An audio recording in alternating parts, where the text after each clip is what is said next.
Varahi silks వారి grand festive celebrations పొందండి 10,000 రూపాయలు ఆపై కొనుగోలుపై బంగారు నాణెం ఉచితంగా. అఖండ 2 అప్పుడు కూడా 14 రీల్స్ ఉన్నప్పుడు చిన్న ఇష్యూస్ అయినాయి. సినిమా రిలీజ్ చాలా ప్రాబ్లం అయింది. ఆ అప్పులు మా మీద వేసిపోయారు బయట నుంచి అని రకరకాలుగా కామెంట్స్ మేము విన్నాము. ఏంటి సార్ వాటిలో అసలు నిజం ఎంత ఉంది? బయటకు వచ్చేసి ఏదో చేయటం కాదు, ఫస్ట్ నుంచి ఉండేది. రామాచంట, గోపియాచంట, అనిల్ సుంకర ముగ్గురు ఒకటేనండి. 100%. ప్రతి ఒక్కదానికి లంచాలు. ఇక్కడ ఎలా అనిపించింది ఇనిషియల్ గా సినిమాలు తీసేటప్పుడు? టెక్నికల్ గా ఏంటంటే అక్కడ 5 రూపాయలతో పోయేది 100 రూపాయలు పోగొట్టుకోకూడదు. బొల్లాశంకర్ గట్టి దెబ్బ అనుకుంటారా ఎప్పుడు కూడా? ఏజెంట్ ప్రొడ్యూసర్ల హీరోలు చెడగొడుతున్నారు అనేది బయట ఒక టాక్ ఉంది. యాజ్ ఏ ప్రొడ్యూసర్ గా మీరు కూడా పెద్ద పెద్ద హీరోలతో సినిమాలు తీశారు కాబట్టి మీరు కూడా ఇదే పని చేస్తుంటారా? ఇందాక మీకు చెప్పినట్టు డిమాండ్ సప్లై అంతే. ఆ హీరో వర్త్ 100 crores కాబట్టి నేను 100 ఇస్తాను. నా సినిమా బాగుంటే నాకు 100 రూపాయలైనా సరే నేను 1000 రూపాయలు పెడతాను. టికెట్ పెడతారా?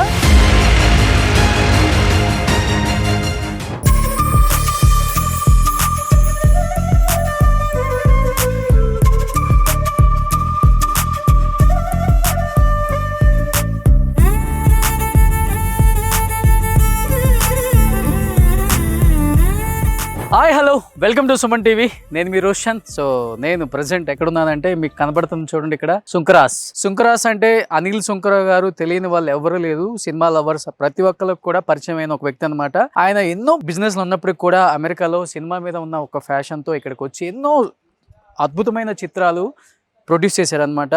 సో అది దూకుడు కావచ్చు, లెజెండ్ కావచ్చు, అండ్ ఇప్పుడు నారి నడుము మురారి కావచ్చు. ఇలా చెప్పుకుంటూ పోతే ఆయన చేసిన సినిమాలు అన్నీ ఇన్ని కాదు, దాదాపు తక్కువ టైంలో ఎక్కువ సినిమాలు చేసిన ఒక రికార్డ్ కూడా ఆయనకే సొంతం అనమాట. బిఫోర్ 14 రీల్స్, తర్వాత AK ఎంటర్టైన్మెంట్స్ అధినేత అనమాట. అక్కడ కనపడుతున్నారు అనిల్ సుంకర గారు. హాయ్ అండి. ఇప్పుడే మీ సినిమాల గురించి చెప్పుకుంటూ వద్దామంటే నాకే గుర్తులేదు ఏంటి ఇన్ని సినిమాలు తీసేసారు ఇంత ఫాస్ట్గా అయినా అనుకున్నాను. ఇక్కడ ఉన్న వాళ్ళు సినిమాలు తీయడానికి చాలా లేట్గా అవుతుంటుంది. మీరు అమెరికా నుంచి వచ్చి ఇంత ఫాస్ట్గా, కొంచెం అమెరికా డబ్బులు అన్నీ మీరే చెబుతున్నారు. ఏం చెప్తారు ఆడియన్స్కి? First and foremost happy new year అండి, and happy Sankranti for Sankranti. And మా నారి వస్తుంది కాబట్టి మీరు తప్పకుండా చూడాలి. ఇది అనిల్ గారి కోట అనమాట. సో ఇలాంటి కోటలు ఎన్నో ఉన్నాయి అనిల్ గారు. లేవండి, సో ఆ కోటలో ఇది ఒక కోట అనమాట. సో సార్, ఇల్లు అయితే చాలా చాలా చాలా చాలా బ్యూటిఫుల్గా నీట్గా చెప్తుంటారు కదా. మైసూర్ ప్యాలెస్ ఎలా ఉంటాయో అంటే బెంగళూరు, కర్ణాటక స్టేట్కి వెళ్ళి చూడండి అని చెప్తుంటారు. కానీ అప్పుడప్పుడు జూబ్లీ హిల్స్లో కూడా కొంచెం లోపలికి వస్తే కనపడదు అని ఇప్పుడే అర్థమవుతుంది. యాక్చువల్గా ఈ స్టైల్ అంతా మైసూర్ ప్యాలెసెస్ ఇలానే ఉంటాయి కాదండి. ఈ డిజైన్ మా ఊరిని గుర్తెచ్చుకోండి, విజయవాడ, అమెరికాని గుర్తెచ్చుకోండి. ఓ అమెరికాలో కూడా ఉంటాయి. అమెరికాలో ఏముంటుంది? అది వైట్ ప్యాలెస్, వైట్ హౌస్. అదే డిజైన్. ఓ అదే డిజైనా? ఓ అది చూసి ఇక్కడ అది రెగ్యులర్ ప్యాటర్న్ అండి అక్కడ. ఓకే. సో ఇక్కడికి వస్తున్నప్పుడు అక్కడ ఉన్నాం కదా, ఆ ఫీలింగ్ మీద. ఎయిర్ లో కన్స్ట్రక్షన్ చేశారు, ఎంత బాగుంది అసలు. 10 years అయిపోయింది. బట్ మీరు ఎక్కువ అమెరికాలోనే ఉంటారు? లాస్ట్ 5 years వరకు ఇక్కడే ఉన్నాను. ఆ కోవిడ్ టైంలో షిఫ్టెడ్ దర్. ఓకే. పిల్లలు ఎడ్యుకేషన్ కోసం వెళ్ళిపోయాం. సో హైదరాబాద్ వచ్చినప్పుడు ఇక్కడ ఇంట్లో సార్ ఇంత ఇల్లుని వాడతారా మీరు? ఎప్పుడు హైదరాబాద్ వస్తారా? అంటే నేను మా బ్రదర్ ఫ్రీక్వెంట్గానే వస్తుంది కదా, అండ్ ఇది కష్టపడి కట్టించుకునే ఇల్లు అంటే ఆ ఫీలింగ్ ఉంటుంది కదా. డెఫినెట్గా వి కాంట్. అండ్ టెక్నికలీ ఇండియాలో మాది ఫస్ట్ హౌస్ అనమాట. ఓకే. ఏదో విజయవాడలో మా ఫాదర్ అనమాట. ఇక్కడికి వచ్చారు మా హౌస్. ఓకే. కానీ ప్రతి ఒక్కరికి హౌస్తో డెఫినెట్గా ఒక ఎమోషనల్ బాండింగ్ అయితే ఉంటుంది. హౌస్లో మీకు నచ్చిన ఫేవరెట్ స్పాట్ ఏంటి? ఎక్కువ కూర్చొని ఫ్యామిలీతో స్పెండ్ చేయటం, లేకపోతే అక్కడ కూర్చొని మెమరీస్ అన్ని రీకలెక్ట్ చేసుకోవటం, అబౌట్ సినిమా కావచ్చు, ఎనీథింగ్? కరెక్ట్ స్పాట్ కాదు, జనరల్గా ఇటే ఇలా తిరుగుతూనే ఉంటాను అంతే. ఇక్కడ ఫోన్ పట్టుకుని తిరుగుతూ ఉంటాం అనమాట ఇల్లంతా. So that's where I enjoy. ఎంత ఒక 3000 square yards ఉంటుందా సార్? ఒక 1 acre? 1 acre కాదు, ఇట్స్ 1600. కానీ చాలా హ్యూజ్ స్పేస్ వచ్చేసి. ఇదేంటి చాలా ఇవన్నీ ఇంకా ఇచ్చేస్తున్నారండి. యాక్చువల్లీ హౌస్ ట్రీస్ ప్లాంట్ చేశారు. మోస్ట్లీ ఐ థింక్ ఇచ్చేసేయాలి ఇన్సెక్టిసైడ్స్ ఏదో వాడుతున్నాం బాగా. నేను మొన్న వచ్చా, నాకు తెలియదు. అవునా? సో యూజువల్గా అమెరికాలో ప్రతి ఇంటికి కూడా గార్డెనింగ్ చాలా బాగుంటుంది. ఇండియా వాళ్ళు చాలా బాగా మెయింటైన్ చేస్తారు అక్కడ మన కల్చర్ని కానీ, మన ఇంట్లోనే వెజిటేబుల్స్ కూడా వాళ్ళు మంచిగా ఫార్మింగ్ చేస్తారు. అవును, నాకు అది బాగా నచ్చుతుంది అమెరికా వెళ్ళినప్పుడల్లా. బట్ మీరు అది కంటిన్యూ చేస్తున్నారా అక్కడ? ఇక్కడ లేదండి, అంటే మాకు క్లైమేట్ని బట్టి కూడా ఉంటుంది అన్నమాట. అన్ని చోట్ల చేయలేం. కాలిఫోర్నియా సైడ్, ఫ్లోరిడా సైడ్ అయితే చేసుకోవచ్చు. ఓకే, మాకు సీజనల్ అనమాట. ఓకే, ఏ కరేపాకు మొక్కలు లాంటి అలాంటివి పెడతాం. ఈజీ ఉంటాయి కదా, ఈజీగా ఉంటాయి. Okay, okay. అండ్ మల్లి చెట్లు అయిపోయి. ఓకే సార్, అనిల్ సుంకర్ గారు అంటే పరిచయం అక్కర్లేదు, ఎందుకంటే తీసిన సినిమాలు అలాంటివి. ఒక్క దూకుడుతో మీరేంటో ఇండస్ట్రీకి వచ్చి ఇండస్ట్రీలోకి దూకేశారు, దూకుడుతో ప్రూవ్ చేసుకున్నారు. కానీ మొన్నటి వరకు 14 రీల్స్ లాగా ఉండేది, ఈరోజు 8K ఎంటర్టైన్మెంట్ అయింది. మొన్న చెప్పాలంటే అఖండ 2 అప్పుడు కూడా 14 రీల్స్ ఉన్నప్పుడు చిన్న చిన్న ఇష్యూస్ అయినాయి. సినిమా రిలీజ్ చాలా ప్రాబ్లం అయింది. నేను ఒక్కడిని ఆ టైంలో కొన్ని ఏదో ఏరోస్ కంపెనీ నుంచి చిన్న ఇష్యూ అయింది. ఆ అప్పులు మా మీద వేసిపోయారు బయట నుంచి అని రకరకాలుగా కామెంట్స్ మేము విన్నాము. ఏంటి సార్ వాటిలో అసలు నిజం ఎంత ఉంది? ఇప్పటికి మీరు ఆ ఫ్రెండ్స్ మీ అలానే ఉన్నారా? అసలు మాకు ప్రాబ్లం లేదండి. అంటే ఇట్స్ నాట్ నేను బయటకు వచ్చేసి ఏదో చేయటం కాదు, ఫస్ట్ నుంచి ఉండేది. AK entertainments started with bindaas. Okay, first movie. అవును, అది నమ్మ వెంకటేష్ అనమాట, కలిపి చేసింది. అవును. స్లోగా ఏంటంటే ఒక పెద్ద మూవీస్ అని అక్కడ చేసేవాళ్ళం, చిన్న ఇక్కడ చేసేవాళ్ళం, అందరం కలిపే. వాళ్ళ పేరున్నా లేకపోయినా we use to take decisions together ఉంది అనమాట. తర్వాత వాళ్ళు చిన్నవి చేయటం, నేను యూఎస్ వెళ్ళిపోయిన తర్వాత నేను స్టార్టెడ్ ఆఫ్ అండ్ లై ఈజ్ లాస్ట్ మూవీ టుగెదర్ అనమాట. ఓకే, అవును. చేసిన తర్వాత దెన్ ఆన్ వాళ్ళు చేసుకున్నారు, ఏం చేస్తాం. బట్ ఎప్పుడు ఎవరు చేసినా సరే ఇట్స్ మ్యూచువల్ థింగ్ అనమాట. వెళ్ళి ముందే డైరెక్ట్గా వెళ్ళిపోతాను, నేను ఎవరి రూమ్లోకి వెళ్ళిపోతాను అడిగే అనుకుంటుంటారు. And last time it's bad experience, అంటే all factors went the same day అనమాట. Okay, okay. బట్ ఏదేమైనా కానీ రామాచ్ అంట, గోపియాచ్ అంట, అనిల్ సుంకర ముగ్గురు ఒకటేనండి. 100% బిజినెస్ లేవు ఇంకా. Okay, but we are together always అనమాట. బట్ ఆ టైంలో ఏమన్నా మీరు సపోర్ట్ చేశారా మీ ఫ్రెండ్స్కి? సపోర్ట్ అంటే నా చేతిలో ఉంటే సపోర్ట్ చేస్తానండి. I'm awake all night. Okay, that's moral support I could give. Okay. But Anil Sunkar గారికి అమెరికాలో కావాల్సిన బిజినెస్లు ఉన్నాయి, కానీ ఎందుకంటే అక్కడ డబ్బు చూసిన తర్వాత ఇక్కడ ఇండియాలో డబ్బు సంపాదించాలన్న ఆశ ఎవరికి ఉండదు కూడా. ఎందుకంటే అక్కడ చేసుకుంటే బిజినెస్లు నెక్స్ట్ లెవెల్కి వెళ్ళిపోతారు. జెన్యూన్గా ఉంటుంది. ఇక్కడ బిజినెస్ అనేది మన చేతిలో లేదు, అన్ని సెవరల్ ఫ్యాక్టర్స్. అవును. సో అక్కడైతే కనుక మనం కష్టపడితే పని జరిగిపోతుంది. ఓకే, ఇక్కడ మనం కష్టపడితే ఒక్కటి సరిపోదు. ఓకే, మనకు గవర్నమెంట్ సపోర్ట్ ఉండాలి, అన్ని సపోర్ట్లు ఉండాలి, లోకల్ లీడర్ సపోర్ట్ ఉండాలి, ఈవెన్ ఎమ్మెల్యే కూడా. ప్రతి ఒక్కటండి, ప్రతి ఒక్కడిని మనం ఇచ్చేయాలి, సాటిస్ఫై చేయాలి. అక్కడి నుంచి వచ్చిన తర్వాత మాత్రం ఏమి కొత్తగా ఉంటాయి, ఇక్కడే ఉంటే కనుక అలవాటు అయిపోయేది. కానీ మీరు సినిమా తీసే ఖర్చు కన్నా కూడా మీరు అన్నారు కదా గవర్నమెంట్ సపోర్ట్ చేయాలి, ఎమ్మెల్యేకి సపోర్ట్ చేయాలి, ప్రతి ఒక్కదానికి లంచాలు. ఇక్కడ ఎలా అనిపించింది ఇనీషియల్గా సినిమాలు తీసేటప్పుడు? పెద్ద పెద్ద సినిమాలు, కోట్లల్లో బడ్జెట్. అంటే ఒక్కటి కనిపిస్తుందండి, చాలా వరకు కోపం వచ్చేది, ఏంట్రా ఎందుకు ఇవ్వాలి మనం అని. తర్వాత ఇవ్వకపోతే పనులు అసలు జరగవు. సో టెక్నికల్గా ఏంటంటే అక్కడ 5 రూపాయలతో పోయేది 100 రూపాయలు పోగొట్టుకోకూడదు. ఇప్పుడు ఒక రోజు షూట్ ఆగిపోయింది అనుకోండి, ఆటోమేటిక్గా మేము వచ్చిన కొత్తలో 10 లక్షలు ఉండేది పెద్ద సినిమాకి. అవును, ఇప్పుడు అది ఏదో 1 కోటి రూపాయల దగ్గరికి వెళ్ళిపోయింది. అవును. సో ఏదో ఒక చిన్న రీజన్ మూలంగా ఎవరికైనా క్వశ్చనింగ్ చేసామనుకోండి గట్టిగా, ఆ రోజు ఏదో విధంగా షూటింగ్ అవుతుంది. షూటింగ్ అయితే మొత్తం అలా అయిన రోజులు కూడా ఉన్నాయి. 10 లక్షలు ఆగే వరకు రానివ్వలేదులేండి, బట్ తెలిసిపోతుంది. ఓకే, వీళ్ళతో గొడవ పడ్డామంటే ఆగిపోయే ఛాన్స్ ఉంది. 10,000 కోసం 10 లక్షలు పోగొట్టుకోవటం ఎందుకు? ఎగ్జాక్ట్లీ. కానీ ఫస్ట్లో పెద్ద మూవీస్ చేశారు పెద్ద హీరోస్తో, తర్వాత రియలైజ్ అయ్యారా చిన్న మూవీస్ కూడా తీయాలి, చిన్న హీరోస్ కూడా ఎంకరేజ్ చేయాలి, ప్రొడక్షన్ వాల్యూస్ అంటే మనం ఏంటో చూపించాలని చిన్న చిన్న మూవీస్ కూడా స్టార్ట్ చేశారు. తర్వాత అల్లం నరేష్తో చేశారు. ఫ్రమ్ ద బిగినింగ్ బిందాస్ మనోజ్తో చేసింది. ఇమీడియట్ గా నరేష్ తో వరుసగా ఆల్మోస్ట్ 6 మూవీస్ చేశారు. ఎప్పుడు ఉండేది నాకంటే something unique concept I like, I want just make it of అన్నమాట. అండ్ నాతో కన్వీనియంట్ గా ఉండే ఆర్టిస్టులు, ఇప్పుడు నరేష్ అనుకోండి ఇస్ లైక్ మై బ్రదర్, క్లోజ్గా అసలు సినిమా వాళ్ళు స్టార్టింగ్ అంటే ఒకసారి డైరెక్టర్ వెళ్ళేవాడు, నరేట్ చేసేవారు, ఒక డేట్ ఫిక్స్ చేసుకునేవాళ్ళు, సన్ టీవీ వచ్చేసి తీసేసుకునేది. ఓకే. ఈ స్టార్టింగ్ మూవీ స్టార్టింగ్ అనమాట. So things well very fine. Okay. ఇప్పుడు సినిమా తీయాలి అంటే అనిల్ శంకర్ గారితో ఎలా స్టోరీ మీరే వింటారా? కొత్త డైరెక్టరు లేకపోతే మంచి పాయింట్ ఉంది, డెఫినెట్గా హిట్ అవుతుంది, సినిమా తీయొచ్చు అంటే స్టోరీస్ మీరు వింటారా, లేకపోతే మీ టీం విని మీ దగ్గర తీసుకొచ్చి? టీం అలా లేదండి. ఓకే. ఏదన్నా ఉంటే ఎవరు మీరు వచ్చి చెప్పారనుకోండి, సినాప్సిస్ పంపించమంటాం. ఓకే. సో అక్కడే సగం తేడా వస్తుంది. సినాప్సిస్ కాదండి, నరేట్ చేస్తారంట. ఓకే. నాకు సినాప్సిస్ లేదు, నేను నరేషన్కి నేను ఒప్పుకోను first. Okay. So they send 2 page synopsis. నేను చేయగలను లేదు. వన్ థింగ్ ఈజ్, నేను చేయకపోతే సినిమా హిట్ అవుతుందని లేదు, చేసి బ్లాక్ బస్టర్ అవుతుందని లేదు. ఓకే. నా వల్ల కాదు, నాకు నచ్చలేదు అంతే. అంతే. బాగుంది అనుకోండి, మొత్తం స్క్రిప్ట్ పంపించమంటాను. Okay. And I prefer reading. Okay. కానీ మీరు సినాప్సిస్ పంపిన తర్వాత స్టోరీ ఎలా ఉంటుందో కూడా ఎస్టిమేట్ చేయగలరు డెఫినెట్గా. అవును. అంత అభిరుచి కలిగిన ఓ ప్రొడ్యూసరు, ఎస్ హిట్స్ ఫ్లాప్స్ ఉంటాయి, కానీ కొన్ని చోట్ల ఎక్కువ ఫ్లాప్స్ వచ్చినప్పుడు మిమ్మల్ని మీరు ఒక్కసారి కాదని మనం తప్పు చేసాం కదా అనుకుంటాను అంతే. ఇప్పుడు అలా అనిపించిన సినిమాలు అంటే ఏమని చెప్తారు? ఎక్కువ ఫ్లాప్స్ వచ్చినప్పుడు కాదండి, ఇప్పుడు ఏదైనా కాంబినేషన్ నమ్మి తీసేస్తాం. అవును. తీసినప్పుడు కరెక్టే కదా, మనం అసలు ఏమనుకుని వచ్చాం, స్టోరీ నమ్మి చేద్దాం అని వచ్చాం, సడన్గా గెట్ క్యారీడ్ అవే. అవును. So part and parts of our lives అనమాట.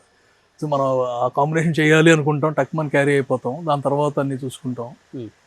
సో ఇప్పుడు వచ్చేసరికి ఏంటంటే గట్టి దెబ్బ తగిలితే మనం వాస్తవాలకు ఎన్నిసార్లు తగిలేసాయి మీకు? బ్యాక్ టు బ్యాక్ తగిలేసరికి కొంచెం వాస్తవాలకు వచ్చాం అనమాట. ఇలాగే చేయాలి అనేది పెట్టుకున్నాం. బొల్లశంకర్ గట్టి దెబ్బ అనుకుంటారా ఎప్పుడు కూడా? ఏజెంట్ గట్టి దెబ్బ. ఏజెంట్ గట్టి దెబ్బ. ఎందుకంటే బోలాశంకర్ అనేది remake and there are several reasons. కొంచెం ముందు వచ్చి ఉంటే బెటర్గా ఉండేదేమో అనే ఫీలింగ్ ఇప్పటికి నాకు. అదే వేదాళం అనేది almost one of the biggest hits of Ajith. So అది లేట్ అయిపోయింది. ఇక్కడికి వచ్చేసరికి అంటే రిలీజ్ అయ్యేసరికి ఆ సినిమాకి ఈ సినిమాకి మధ్య 10 సంవత్సరాల గ్యాప్ వచ్చింది. ఆ గ్యాప్ అనేది Covid, there are several reasons. Okay. Cinema start చేసిన 3 years అయింది. Okay. So that's one of the main reason అనుకుంటాను. ఓకే. సో ఇప్పుడు నారీ నడుమ మురారి శర్వాది. సో ఈఎంఐ ఉండకూడదు, ఈఎంఐ ఆ అమ్మాయికి ఈఎంఐ కడుతుంది. సో కాన్సెప్ట్ చూస్తుంటే చాలా నవ్వుకునేలాగా ఉంది, ఎందుకంటే సంక్రాంతికి కావాల్సిన ఇలాంటి పిక్చర్స్. సార్ ఇవాళ రేపు థియేటర్లో ఆడియన్స్ ఏం ఎక్స్పెక్ట్ చేస్తున్నారంటే ఓవర్ సెంటిమెంట్, ఏడుపులు అదొకటను, ఓవర్గా వైలెన్స్ కూడా ఇష్టపడలేదు. దేనికి వస్తున్నామంటే 2.5 hours మంచిగా ఎంజాయ్ చేయాలి. అలాంటి సినిమాలు ఈ మధ్య వస్తున్నాయి. ఆ టైప్ ఆఫ్ మూవీ అని నాకు అనిపించింది ఇది. అండ్ ఇంకొకటి ఏంటంటే శర్వా అండ్ తమిళ్ యాక్టర్ వాళ్ళిద్దరు కాంబినేషన్ వర్కౌట్ అయింది. సంపత్ రాజు గారు వాళ్ళిద్దరిది వర్కౌట్ అయింది ప్రీవియస్గా. చూస్తున్నప్పుడల్లా మళ్ళీ ఏదో గట్టిగా కొట్టబోతుంది అనిపించింది. ఏంటి శర్వా కూడా ఓవర్ మొత్తం ట్రాన్స్ఫర్మేషన్, లుక్ చేంజ్ అయిపోయింది, చాలా సన్నగా అయిపోయాడు. Sharwa kept is 100% for this movie. నాకంటే ఎక్కువ ఉన్నాడు Sharwa. And the support he gave. Recent కూడా నైట్ కూడా కాల్ చేసి ఇంట్రెస్ట్ మీరు ఇస్తున్నారా, మీరు ఇచ్చేయండి, నేను రానంటాడు. అవునా? అదే ఫస్ట్ ఇచ్చేసేయండి, ఓకే, మీరు వస్తే మాకు సపోర్ట్ ఉంటుంది. The moral he gives is different. And especially ఈ మూవీకి you all know that okay Sankranti season అందరూ ఉన్నారు, వెళ్తున్నాము, బట్ కంటెంట్ బాగుంది కదా, వర్కౌట్ అయిపోతుంది. ఓకే. శర్వా ఈ సినిమా కోసం తగ్గారా అండి, లేకపోతే కావాలనే అంత తగ్గారా? మామూలుగానే తగ్గారు. బైకర్ ఈ రెండు ఉన్నాయి కదా. ఓకే. దీంట్లో ఏంటంటే మనకు ట్రాన్స్ఫర్మేషన్ ఉంటుంది. ఓకే. అంటే 2 గెటప్స్ కాదు కానీ ఒక period of time flash back. ఎందుకంటే నేను విన్నాను ఎంతో 55కో 56కో వచ్చారు వెయిట్. లేదు, ఈ work very hard. Okay. So wellness లివింగ్లో అంటే న్యాచురల్గా తగ్గాడు. ఇట్స్ నాట్ వెరీ అది కాదు కూడా. ఓకే. ఎక్సర్సైజ్ చేసి యోగా ఎవ్రీథింగ్ ఈ డిడ్. కానీ సంక్రాంతికి చాలా సినిమాలు వచ్చేస్తున్నాయి. మన శంకర్ వరప్రసాద్ గారు ఒకటి, మీదొకటి, రవితేజ గారిది ఒకటి, లాస్ట్ 25 డిసెంబర్ ఎండింగ్ కూడా కంటిన్యూగా మూవీస్ రిలీజ్. అసలు ఏ సినిమాకి వెళ్ళాలి, ఏ సినిమాకి వెళ్ళకూడదో కూడా కన్ఫ్యూజన్ ఆడియన్స్కి. కానీ ఎలా ఉండబోతుంది ఈ కాంపిటీషన్ రేపు సంక్రాంతి బదులు? లేదండి, బాగున్న సినిమాలు అందరినీ చూస్తారండి. ఎప్పుడు నేను ఒకటే అంటాను, బాగున్న సినిమా ఫెయిల్ అయిన సందర్భాలు చాలా తక్కువ. ఓకే, బాగున్న సినిమా హిట్ అయిన సందర్భాలు కొన్ని చాలా ఉండొచ్చు, ఉన్నాయి. కానీ బాగున్న సినిమా ఫెయిల్ అవ్వటం అనేది రేర్. మ్యాక్సిమం అంటే కనుక ఇంకా ఎక్కువ కలెక్ట్ చేయాల్సిందేమో, అంతకు మించి అనిపిస్తుంది. అవును అవును ఒక హిట్ సినిమా ఎప్పుడు అందరూ హిట్ అంతా ఫ్లాప్ అవుతుంది. అవును. సో అదే బేస్ చేసుకుని, and there are days where 4 movies release అయ్యి 4 హిట్ అయినవి ఉన్నాయి. Hmm. So, అలాగే ఈ సంక్రాంతి అనుకో, షర్వాక్ ఏంటంటే ఇది థర్డ్ సంక్రాంతి. అవును 2 సార్లు కూడా 3 మూవీస్ ఒకసారి, 4 మూవీస్ ఒకసారి రిలీజ్ అయినాయి. 3 మూవీస్ హిట్లు, 4 మూవీస్ హిట్లు. నెక్స్ట్ టైం శతమానం భవతి అనుకుంటా, హ్యూజ్ హిట్. శతమానం భవతి, తర్వాత ఎక్స్ప్రెస్ రాజా. ఎక్స్ప్రెస్ రాజా, అవును. Yeah. కానీ ఇన్ని సినిమాలు తీశారు కదా, మీకు సాటిస్ఫాక్షన్ ఇచ్చిన సినిమా యాజ్ ఎ, మీకు ఫ్యాషన్తోనే వచ్చారు కదా ఇండస్ట్రీకి, డెఫినెట్గా డబ్బు సంపాదించడానికి అయితే కాదు, నాకు అది తెలుసు బాగా. సాటిస్ఫాక్షన్ అంటే నా సాటిస్ఫాక్షన్ కంటే కూడా పీపుల్ నో మీ యాజ్ దూకుడు ప్రొడ్యూసర్. ఆ పేరు అనగానే నాకు అది టైప్ ఆఫ్ వైబ్రేషన్. అవునా? ఎందుకంటే ఇప్పుడు దేంట్లో నువ్వు కిక్ ఇస్తుంది కదా, కిక్కుడు కాదు, 13 సంవత్సరాలు 14 సంవత్సరాలు అయిన తర్వాత కూడా ఇప్పుడు ఎక్కడ వెళ్ళామనుకోండి, మిగతా ఏం చెప్పరు, దే ఇంట్రడ్యూస్ మీ యాజ్ దూకుడు ప్రొడ్యూసర్, అంతే. దూకుడు తెలుసు అంటే 13 సంవత్సరాలు బట్టి ఈవెన్ యంగ్స్టర్స్ కూడా ఇంకా చూస్తున్నారా ఆ సినిమా, అవును అనేది ఒక సాటిస్ఫాక్షన్. అవును. ఇది సార్ ఇప్పటి వరకు సినిమాలలో ఒక 1500 కోట్లు ఖర్చు పెట్టుంటారా సినిమాలకి? నేను అంతవరకు లెక్కలేదంటే కలెక్షన్ తీసి పక్కన పెడదాం, అసలుకి ఎంత ఖర్చు అయి ఉంటుంది అనేది ఇవ్వనండి. తీసారు కదా ఒక 20 మూవీస్ దాకా తీసారు కదా. 35th అండి, 35th మూవీ, నారి నారి నడుము మురారి, అన్ని పెద్ద హీరోలే. మినిమం ఇప్పుడు మహేష్ బాబు లాంటి హీరో వస్తున్నాడంటే 70-80 కోట్లు లేని సినిమా లేదు. అంటే ఎంత ఖర్చు పెట్టావు అనేది సార్కే తెలియదు, అంటే సార్ దగ్గర ఎంత గుర్తు పెట్టుకోండి. అది కాదండి, ఖర్చు పెట్టి బయట డబ్బులు మనే కాదులేండి. మేడం ఫుల్ సపోర్ట్ అండి. ఏదండి మేడం ఫుల్ సపోర్టా సినిమా ఇండస్ట్రీలో? ఓకే, ఇక్కడున్న బిజినెస్లన్నీ వదిలిపెట్టి వెళ్తున్నావు, ఇది కదా మనకి ఇంపార్టెంట్, హైదరాబాద్ మీద ఎక్కువ ఫోకస్ పెట్టావు. ఫుల్ సపోర్ట్ అంటే నేను ఫ్లైట్ ఎక్కలేను, అది షీఈ్ ఓకే అండి. అంటే she's not in to US, is born and brought up there. And Telugu ఆమె కదా? Telugu. Okay, they are related to us also. But ఈ ఫీల్డ్ అసలు తెలియదు తనకి. ఓకే, మహా అయితే ఏంటంటే సినిమా చూసి నాకు నచ్చింది నచ్చలేదు అంతకుమించి చెప్పలేదు. Okay, so not in to this universe, మన ఈ యూనివర్స్లో ఉండదు. ఓకే, ఇక్కడ ఉన్నా సరే తన లైఫ్ తనది, పిల్లల్ని చూసుకోవటం, and she works in our company ఉంది. ఓకే. ఏంటి సార్ ఇది కాకుండా, సినిమా కాకుండా సాఫ్ట్వేర్ కంపెనీస్ ఉన్నాయి కదా మీకు అక్కడ? ఓకే, ఎంప్లాయీస్ ఎంతమంది ఉంటారు? Around 500 employees. So big organisation అంతా. ఓకే, బట్ కుదురుతుందా మీకు? మాకు హైదరాబాద్ టు విజయవాడ వెళ్ళినట్టు మీరు ఇండియా టు యూఎస్ వెళ్ళిపోతూ ఉంటారు కదా, జెట్ ల్యాగ్ ఏమి ఉండదా మీకు? ఉంటుందండి, అన్ని కొట్టుకుపోతూ ఉంటాయి అన్నమాట. Part and parcel of business are life. Okay, ఎక్కువ అక్కడ ఉంటే ప్రశాంతంగా ఉంది నాకు అనిపిస్తుందా, హైదరాబాద్లో ఉంటే ప్రశాంతంగా ఉంది అనిపిస్తుందా? దీని మీద వాస్తవం మాట్లాడుకోవాలి. అక్కడ ఉంటే ఐఎమ్ విత్ ఫ్యామిలీ కదా. అవును, with family definitely, wear ever your with family it will be good. ఇక్కడికి వెళ్ళి విజయవాడకి వచ్చిన ఫీలింగ్ నాకు ఇక్కడ రాదు. అవును. సో అంటే మన సొంత ప్లేస్కి వచ్చి వెళ్ళాము అనే ఫీలింగ్ ఉంటుంది. అవును. సో ఇప్పటికి విజయవాడ వెళ్తుంటే అందరూ రాజుగారి తోట అంటే అది ఆయనదే. బిర్యానీ అయితే super, that cooker biryani amazing. ఇది ఎందుకు ఫుడ్ అనేది మీకు ఇంట్రెస్టా లేకపోతే? అది ఇంట్రెస్ట్ కాదండి, అది జనరల్గా ఏంటంటే మాకు యూఎస్లో ఎవ్రీ లాంగ్ వీకెండ్ ట్రావెల్ చేస్తాం. ఓకే, ట్రావెల్ చేసినప్పుడు మధ్యలో ఓయాసిస్ లాగా ఉండేవి ఫుడ్ స్టేషన్స్. నాకు ఇక్కడి నుంచి వెళ్ళినప్పుడల్లా, విజయవాడ వెళ్ళినప్పుడల్లా అనిపించేది మధ్యలో ఒక చిన్న హోటల్ చిన్నవి ఉండేవి అన్నమాట. అవునవును, అక్కడికి వెళ్ళి తింటూ ఉండేవాళ్ళు. నాట్ మచ్ వాష్రూమ్స్ కానీ ఏమీ ఉండేవి కాదు. సో మంచిది చేస్తే ఎలా ఉంటుంది అనే ప్లాన్ ఉండేది. So it took the land long back అన్నమాట. ఓకే, దెన్ తర్వాత తాజ్, మన ఢిల్లీ నుంచి ఆగ్రా వెళ్తుంటే ఒకటి కనిపించింది. సో ఇండియాలో కూడా వర్కౌట్ అవుతుంది అనే దాని మీద స్టార్ట్ చేద్దాం అనుకున్నాము. స్టార్ట్ చేద్దాం అనుకునేసరికి వి డిడ్ ఎవ్రీథింగ్. ఈలోపు ఎవరినైతే పెట్టామో అక్కడ మా classmate he went Australia, visa వచ్చేసిందని వెళ్ళిపోయాడు, ఓకే ఆగిపోయింది. ఈలోపు 7 వాళ్ళు పెట్టేశారు. Okay so one started and రెండింటికి ఛాన్స్ ఉందో లేదో అనుకున్నాం. సో వెయిటెడ్ ఫర్ అందర్ 7 years. ఓకే అది స్టార్ట్ చేసి. మీ దానికే ఛాన్స్ ఎక్కువ ఉంది కదా ఇప్పుడు, ఏదండి? ఫుల్ క్రౌడ్ ఉంటుంది. ఇప్పుడు విజయవాడ లేదప్పుడు ఎప్పుడైనా తింటారా మీరు? నేను రెగ్యులర్గా వెళ్తాను, అంటే వెళ్ళేటప్పుడు అటే వెళ్ళిపోతాను, ఫాస్ట్గా వెళ్ళిపోతాను. పొద్దున్నే 4కి జనరల్గా విజయవాడ వెళ్ళినప్పుడు మా 4కి లేసి బయలుదేరి వెళ్ళిపోతాం అనమాట. వచ్చేటప్పుడు కంపల్సరీగా 1.5 hour అక్కడ కూర్చుని స్పెండ్ చేసి. Okay okay. ఎవరు సార్ మీ best buddies in our industry? Like heroes అంటే అనిల్ అంటే లైక్ మై ఫ్యామిలీ కదా. మా హీరోస్ అందరూ they are close to me, whoever I worked with అన్నమాట. ఓకే.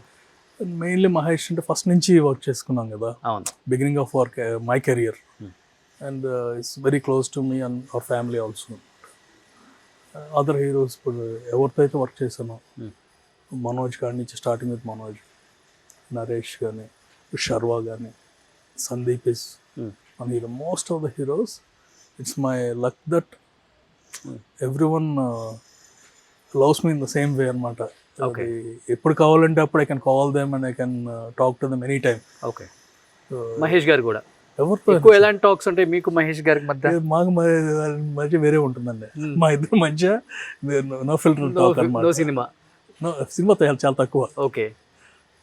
ఏదన్నా తను fear with Mahesh will forget everything in the world. Oh, తను మాట్లాడే జోక్స్ అసలు పీక్ లెవెల్లో ఉంటే మనం నవ్వుతూ ఉంటాం, అంత ఎక్కువ మాట్లాడే ఛాన్స్ ఉండదు. ఓకే. ఒకసారి మిమ్మల్ని ఇమిటేషన్ చేశారు కదా, సర్లేరు సక్సెస్ ఎవరు? Is very close and in the way that అంటే సినిమా ఏదన్నా బాగోలేదన్నా సరే is the first person who will call and tell. తన సినిమా అయినా కానీ మన సినిమా అదే మనదైనా అది he'll call message me and don't feel అనే సపోర్ట్ ఉంటుంది అన్నమాట. ఓకే. అండ్ అప్పుడు కూడా అవును basically, and whenever he comes to US we all meet. New York వచ్చినప్పుడు అండ్ గౌతమ్ స్టడీస్ దగ్గర కదా. అవును. బట్ సినిమా ఇంత మారిపోయింది సార్. Yeah. ఫ్లాప్ హీరోకి వరుసగా క్యూ కడతారు, డైరెక్టర్స్ అయినా ప్రొడ్యూసర్స్ అయినా. ఒక ఫ్లాప్ డైరెక్టర్కి కానీ ఒక ఫ్లాప్ హీరోయిన్కి కానీ ఎందుకు సినిమా ఇండస్ట్రీ ప్రొడ్యూసర్స్ కానీ డైరెక్టర్స్ కానీ ఎంకరేజ్ చేయరు అనేది ఒకటి ఉంటుంది కదా, దాన్ని ఓవర్కమ్ చేసుకో. ఎంకరేజ్ కాదండి, everything is supply and demand. Okay. ఇప్పుడు ఎవరైనా ఎమ్మట పడుతున్నారంటే they are 2 reasons. Movie is hero based. Yes, exactly. Okay. ఇప్పుడు పెద్ద డైరెక్టర్ ఫ్లాప్ వచ్చినా ఆ క్యూ ఉంటుంది. అవునా? ఎందుకు ఉండదండి, ఉంటుంది. దూకుడు మీరు తీసిందే కదా శ్రీను వైట్ల గారు, తర్వాత క్యూ కట్టారు కదన్నా. మీ బ్యానర్ క్యూ కట్టిందా? కట్టలేదు కదా. కాదండి, దూకుడు తర్వాత ఏంటి, ఆగడు. ఆగడు ముందు వరకు ఆయన ఎన్ని హిట్లే కదా, దాని తర్వాత ఫ్లాప్స్ అయినాయి. అయినా సరే hit took around 5-6 movies. And రేపు సినిమా తీస్తున్నాడు, అది హిట్ అయితే మళ్ళీ క్యూ ఉంటుంది, just matter of time. And ఇంకోటి ఏంటంటే realizing the importance of next movie, okay, he will take careful steps. Exactly. అదివరకు లాగా ఏంటంటే చేసేద్దాం అనుకున్నాను అనమాట. అవును అవును.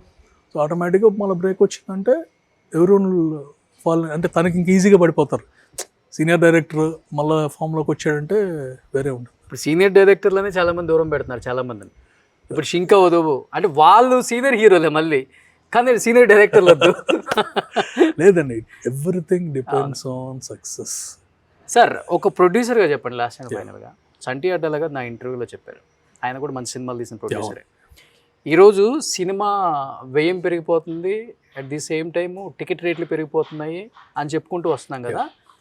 సినిమా వ్యయం మనమే పెంచుతున్నాము, సినిమా హీరోలకి రెమ్యునరేషన్ కూడా మనమే పెంచుతాం, అంటే ప్రొడ్యూసర్లే పెంచుతున్నారు. వాళ్ళు ఎప్పుడో సినిమా తీద్దామంటే వీళ్ళు ముందే 50 కోట్లు అడ్వాన్స్ ఇచ్చి వస్తారు, చెక్ బ్లాంక్ చెక్ సార్ రాసేసుకోమని చెప్పేస్తారు. సినిమా థియేటర్లో రిలీజ్ అయ్యే ముందు ఒక్కసారిగా సినిమా ఖర్చు పెరిగిపోయింది, 500-1000 రూపాయలని టికెట్లు పెంచుతున్నారు అంటున్నారు. ఎందుకని అంటే ప్రొడ్యూసర్లే హీరోలను చెడగొడుతున్నారు అనేది బయట ఒక టాక్ ఉంది.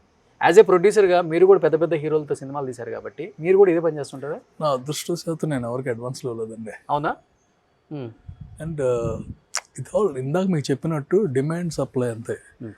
ఆ హీరో వర్త్ 100 crores కాబట్టి నేను 100 ఇస్తాను. ఆ హీరో వర్త్ 50 అయితే నేను 100 ఇచ్చాను అనుకోండి, అది నేను చెడగొట్టినట్టు కాదు, నన్ను నేను చెడగొట్టినట్టు. సో అలా ఏం జరగదండి. డిమాండ్ ఉన్నప్పుడే. ఇప్పుడు 100 కోట్ల స్థాయికి వెళ్ళిపోయారు కదా రెమ్యునరేషన్ హీరోలు. వెళ్ళిపోయారండి. Huh? Because numbers are working కదా. Hmm. సాయికి వెళ్ళిపోయారు. అది మనకు వర్కౌట్ అవుతుందో లేదో చూసుకోవాలి. ఇప్పుడు ఒక స్టార్ హీరో వచ్చి కాల్ షీట్ ఇస్తానండి, నా రెమ్యునరేషన్ ఎంత అని చెప్పాడు. అది వరకు లాగలేదు, వద్దని చెప్పేస్తున్నారు. ఎవరు ప్రొడ్యూసర్సా? అవునా, రియల్లీ? మన హీరోలు ఎప్పుడు అంత ఎగ్జార్బిడెంట్గా లేరండి, అందుకని మన ఇండస్ట్రీ సర్వైవ్ అయింది. ఓకే. ఇప్పుడు ఎవరేం చెప్పినా సరే మన హీరోలు 1000 times బెటర్. రెమ్యునరేషన్ చూసుకుంటే మీకు తెలిసే ఉంటుంది, తమిళ్లో రెమ్యునరేషన్స్ అంతా మన రెమ్యునరేషన్స్ అంతా వాళ్ళకంటే మనది ఎక్కువ కలెక్షన్స్ వస్తున్నాయి. Exactly. But the remuneration still their heroes have more remuneration. అదే ఆ 4-5 కదా అక్కడ కూడా, ఇక్కడ కూడా అంతే కదా సార్? ఇక్కడ కాదండి, ఇక్కడ మార్కెట్ ఏంటి, అక్కడ మార్కెట్ మీద మన ఇండియాకి వెళ్ళిపోయింది. అప్పుడు పెంచారు మన వాళ్ళు, మొన్నటి దాకా కూడా మన వాళ్ళు అంతా చాలా ఫ్లెక్సిబుల్. ఇప్పుడు మన దగ్గర 100-150 కోట్లు తీసుకున్న హీరోస్ ఒక 5 ఉంటారు. అంతే, 5 కూడా ఏ సినిమాలకు తీసుకుంటున్నారు, ఆ సినిమానే 500 కోట్ల సినిమా ఉంటుంది. And most of our heroes 100% I can watch for them. ఎవరు హెరాస్ చేసి ఈ టైప్ ఉండదండి ఎవరు. ఓకే. చాలా ఫెయిర్గా ఉంటుంది. ఓకే. పెద్ద హీరోస్తో ఎనీథింగ్ షర్వాదైనా ఉంటుందండి. This nothing, whatever you hear it's 90% is fake. Okay. జెన్యున్గా ఏంటంటే ప్రతి హీరో కూడా సినిమా కోసం they will sacrifice a lot. Director కానీ అంటే ఈ సినిమా హిట్ అయితేనే కదా ఎవరికైనా. Exactly sir. హిట్ అయితే ఈ రెమ్యునేషన్ లేని ఎవరికి ఎన్ని పట్టించుకోరు, ఆటోమేటిక్గా పెంచేసుకుంటూ వెళ్ళిపోవచ్చు. సో హిట్ కోసం అనేది మన వాళ్ళు సాక్రిఫైస్ చేస్తారు, అదర్ హీరోస్ అంటే ఒకప్పుడు హిట్ పడకపోతే ఆ హీరో ప్రొడ్యూసర్కి ఛాన్స్ ఇచ్చేవాడు, ఒక సినిమా అయినా. ఇప్పుడు అలా ఇచ్చేవాళ్ళు ఉన్నారండి? అందరూ. మీకు ఎవరైనా ఇచ్చారా? అందరూ ఇస్తారండి. మీకు ఎవరైనా ఇచ్చారా సార్? 1 తర్వాత ఆగడ చేసామండి, ఆగడ తర్వాత సర్లే నీకు ఎవరు చేసాం. ఎందుకు ఇచ్చారు, 2 ఫ్లాపులు కదా. Back to back Mahesh Babu 2 ఫ్లాపులు. ఓకే. వితౌట్ రెమ్యునరేషన్ చేశారా మూవీస్ అవి? ఇదండి సర్లేదు నీకు ఎవరు కానీ, ఆగడు కానీ. ఆగడు బాగా తగ్గించారు యాక్చువల్గా. ఆగడు సర్లే 1 నేను ఒక్కడికే ప్రాబ్లం వచ్చిందన్నారు ఫైనాన్షియల్గా. 1కి ప్రాబ్లం కాదని, అంటే ఫైనాన్షియల్ ప్రాబ్లం కంటే కూడా there several things. Okay. Heroes వాళ్ళు వచ్చి ఇచ్చేసుకున్నాను. ఓకే. వాళ్ళే వచ్చారు పడి. And Aagadu is not financial problem or anything. Okay. ఆగడికి బేసిక్గా ఏంటంటే the movie did not work well. Okay. But hero return his part. Distributor Krishna గారికి అలవాటు ఉంది కదా ఫస్ట్ నుంచి కూడా, అదే మహేష్ బాబు గారికి వచ్చి ఉంటుంది. అండ్ ఇప్పుడు నెక్స్ట్ మూవీ చేయడానికి ఇది చూపిస్తారు, చేద్దాం వద్దా అని. బట్ అలా ఏం లేదు కదా, సర్లే నీకు ఎవరు అప్పుడు. అండ్ ఆన్ ద రికార్డ్ ఏంటంటే ఇప్పుడు 6 నెలల తర్వాత ఇచ్చాను నేను రెమ్యునరేషన్. సినిమా అయిపోయిన తర్వాత కోవిడ్ వచ్చింది, మన కలెక్షన్స్ రాలేదు. ఇవ్వాల్సిన అవసరం. ఓకే. ఓకే. సో కోవిడ్ కరెక్ట్గా కోవిడ్ సినిమా రిలీజ్, వీళ్ళందరూ లెక్కలకి టైం పట్టింది 3-4 months. ఈలోపు అప్పుడే అమెజాన్లో అనమాట, అమెజాన్ డీల్స్ కొత్తగా వచ్చినాయి. అవును అవును. వాళ్ళు ఏంటంటే మనకి అక్కడ నెంబర్ కనిపిస్తుంది, కాకపోతే అది వచ్చేది 6 నెలలకి వస్తుంది. ఓకే. సో ఎన్ని లేట్ అయినా బట్ తర్వాత వస్తుంది కదా అని జస్ట్. ఓ సూపర్. చాలా మంది తెలియదు ఇవన్నీ, కొంచెం అందుకే అడగాల్సి వచ్చింది. అంటే చాలా మంది అండి ఇప్పుడు చిరంజీవి గారు బోలాశంకర్కి పెండింగ్ రెమ్యునరేషన్ తీసుకోలేదు. ఓకే. ఆయన పిలిచి చెప్పారు రెమ్యునరేషన్ వద్దు అని బోలాశంకర్ అప్పుడు. పెండింగ్ అండి, అదే ఇవ్వాల్సింది ఏమొద్దు పిలిచి చెప్పారు. లెజెండ్ అప్పుడు బాలయ్య గారు వెనక్కి పంపించారండి. లెజెండ్ హిట్ కదా? కాదు వెనక ఫస్ట్ ఎక్కువ బడ్జెట్ అయింది, మీరు అనుకున్నప్పుడు కొంచెం తక్కువ అనుకున్నారు కదా, ఎంత వెనక్కి పంపించేశారు. Great. Everyone in their own. మన హీరోలకి అవును, మన అఖండ 2 అప్పుడు కూడా ఆయన చేశారని విన్నాను. అందరూ హెల్ప్ చేశారండి ఇండస్ట్రీ అంతా. వన్ థింగ్ ఈజ్ మన industry is healthy industry. Okay. కానీ బయటికి బాగా తీసుకెళ్ళిపోయారు కదా, గ్రీడీ ఎక్కువ. ఇప్పుడు బాగా పెరిగిపోయింది, పాన్ ఇండియా లెవెల్కి వెళ్ళిపోయిన తర్వాత. గ్రీడ్ అంటే కాదండి, ఇట్స్ డిమాండ్ అండ్ సప్లై. అప్పుడు డిమాండ్ అండ్ సప్లై అది కాదండి. ఒకప్పుడు సినిమా టికెట్ల గురించి ఆలోచిస్తున్నారండి. ఒకప్పుడు రైస్ బ్యాగ్ ఎంత ఉండేది, కంపారిజన్ ఎందుకు రాదు? ఒకప్పుడు స్కూల్ ఫీజు ఎంత ఉండేది, ఇప్పుడు ఎలా ఉంది? 10 years బ్యాక్ అంటే ఉండాల్సిన రేట్ కన్నా 2 times పెంచేస్తున్నారు కదా సార్. కాదండి, 350 ఉంది మల్టీప్లెక్స్ లో. ఒక సినిమా రిలీజ్ అవుతుందంటే అది ఫ్లాప్ అయ్యే సినిమాకి కూడా 1000 రూపాయలు చేస్తున్నారు కదా. ముందు మనం గేట్ దగ్గర బ్లాక్ లో కొనేవాళ్ళం, మరి ఆ 350కి అమ్మొచ్చు కదా సార్. కాదండి, అంత ముందు ఏం చేసేవాళ్ళం, సినిమా 350 ఉండేది, బ్లాక్ లో బ్లాక్లో 1000 రూపాయలు కొనేవాళ్ళం. సో ఇప్పుడు డైరెక్ట్ గా దానికి బ్లాక్ అని పేరు తీసేసి డైరెక్ట్ ఇక్కడ బెటరే కదా, ట్యాక్స్ కూడా వస్తుంది గవర్నమెంట్కి. ఓ బాగుంది సార్ కాన్సెప్ట్. కాదండి, ఇప్పుడు బ్లాక్ నడిచే వాళ్ళు బ్లాక్ నడుస్తుంది. అవును, ఇది అట్లీస్ట్ ఏంటంటే ఎవ్రీథింగ్ వైట్లోకి వచ్చేసి ఓకే. జనాలు బ్లాక్లో, నేనైతే టికెట్లు కొనేవాడిని బ్లాక్లో. సో నాకు తెలుసు ఫస్ట్ ఎలాగో హౌస్ఫుల్ అవుతున్నాడు గేట్ దగ్గర, అక్కడే వాళ్ళని పట్టుకునేవాళ్ళం అయిపోయింది. ఓ సూపర్ సూపర్ సార్. నిజంగా కొన్ని కొన్ని విషయాలు తెలియదు అవుట్ ఆఫ్ ఇండస్ట్రీకి కూడా. అంటే ఏదో జరిగిపోతుంది, ఈ 1000 అంతా మా మీద తోసేసి 1000 రూపాయలు చేస్తున్నారు అంటే రకరకాలుగా ఉన్నాయి స్పెక్యులేషన్స్. దాన్ని చాలా వరకు మీరు ఏమంతా కాదండి, నాకు సినిమా బాగుంటే నాకు 100 రూపాయలైనా సరే నేను 1000 రూపాయలు పెడతాను టికెట్. సినిమా బాగుంది, గ్యారంటీగా వస్తాడు, సచ్చినట్టు రావాలనుకుంటే ఏముంది. ఇది బాగా ట్రోల్ అవుతుంది మరి చూడండి. ట్రోలింగ్ ఏమో తప్పే మాట్లాడుతున్నానండి. నా కంటెంట్ బాగుంటే, డిమాండ్ ఉంటే ఎవరు పెంచరు. మరి ఇప్పుడు 900 రూపాయలు మా మీద పడుతుంది కదా, ఏదండి నా టికెట్ మీదే పడుతుంది కదా. మీకు ఆ సాటిస్ఫాక్షన్ కాదు, మీ 900 మీ సాటిస్ఫాక్షన్ కోసం మీరు ఖర్చు పెట్టుకుంటున్నారండి. నేను లగ్జరీ కార్లో వెళ్దాం అనుకుంటాను, ఓకే, డబ్బులు ఖర్చు పెడతా. వాడు ఎక్కువ రేటు పెట్టాడంటే, ఇప్పుడు రోల్స్ రాయిస్ కార్ ఆడు ఎక్కువ రేటు పెట్టాడు అని ఆడి మీద కోపం పెంచుకోకూడదు. నేను ఎఫోర్డ్ చేయగలిగితే ఎగిలి కూర్చుంటాను, లేకపోతే మనకు మారుతి చాలరా బాబు, హ్యాపీ మన దీంట్లో ఉందో అని వెళ్తాను. అందుకనే వీళ్ళు కూడా ఓటీటీకి వచ్చిన తర్వాత చూస్తున్నారు బాగా తెలివిగా.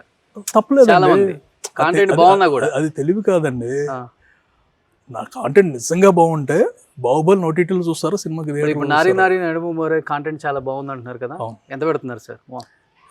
పెంచలేదండి, దాని కాంటెంట్ కి రేట్లు సరిపోతాయి. హీరోని బట్టి ఆ ఇమేజ్, హీరో కాదండి, ఆ సినిమాని బట్టి. ఇప్పుడు ఈ సినిమా ఎంజాయ్ చేస్తారు, బయటకు వస్తారు. సో నేను ఎక్కువ పెడితే కనుక దీనికి రారు. ఎందుకు రారంటే ఎదురుగా ఇప్పుడు వేరే సినిమా ఎక్కువ ఖర్చు పెట్టింది ఉంటుంది, 500 కోట్ల సినిమా ఉంటుంది, ఓకే, దానికి పెంచుకుంటారు, ఓకే, కోపం రాదు. ఓకే, వీళ్ళు ఎందుకు పెంచారనే కోపం ఉంటుంది. సో ఆడి కోపం రాకుండా చేయాలంటే ఓటీటీ నేను ఆపేస్తాను. నిజంగా కావాలంటే ఓటీటీని ఆపేసి వచ్చినట్టు ఇక్కడ చూడాలరా, ఇది చూడాలి అన్నట్టు పెట్టాను. ఫైనల్ గా నేను కూడా ప్రొడ్యూసర్ అనిపించుకున్నారు ఆయన. కాదండి, నేను ప్రొడ్యూసర్ కాదండి, బిజినెస్ అండి. షర్ట్ బాగుంది మీ షర్ట్, ఓకే, నాకు బాగా నచ్చింది, 10 రూపాయలు ఎక్కువ కొంటాం ఆపేస్తాను, కొనేస్తాను. కొంటాడు, లేనప్పుడు ఏం చేస్తాడు, చూస్తాడు, కొందాం అనుకుంటాడు, ట్రైల్ వేసుకొని వెళ్ళిపోతాడు. కాదు, కొందాము అని అది ఇదిగా పెట్టుకుంటాడు. అట్లీస్ట్ ట్రైలర్ వేసుకున్నారా బాబు, షర్ట్ బాగుంది కొనలేం కదా, ట్రైల్ వేసుకొని వెళ్ళిపోతాడు. లైక్ అంతే సినిమా కూడా. వెళ్ళి సినిమా కంటెంట్ ఇక సచ్చినట్టు కొనాలనుకోండి అటు చూస్తాడు. సో బట్ ఇక్కడ ఇంటికి వచ్చేస్తే ఫ్రీగా టికెట్స్ ఇచ్చేస్తారు ఆయన. చాలా మంచి హృదయం అయింది. లేదండి, టికెట్ ఫ్రీగా వేసేదాన్ని వాల్యూ తెలియదండి. Super. Any have 14th release అవుతుంది నారి నారి నడుము మురారి. శర్వాక్ కూడా చాలా రోజుల తర్వాత ఒక మంచి కంబ్యాక్ అని అనుకుంటున్నారు కూడా ఆయన ఫ్యాన్స్ కూడా. ఎందుకంటే చాలా బాగా నవ్వించగలరు, చాలా బాగా ఏడిపించగలరు, చాలా బాగా మెప్పించగలరు, చాలా బాగా డ్యాన్స్ చేయగలరు శర్వా. అలాంటి శర్వా కొత్త లుక్తో కనిపించబోతున్నారు. అండ్ టైటిల్ కూడా చాలా బాగుంది. సో తనకు తగ్గట్టుగానే సో మంచి మంచి సినిమాలు చేయాలి.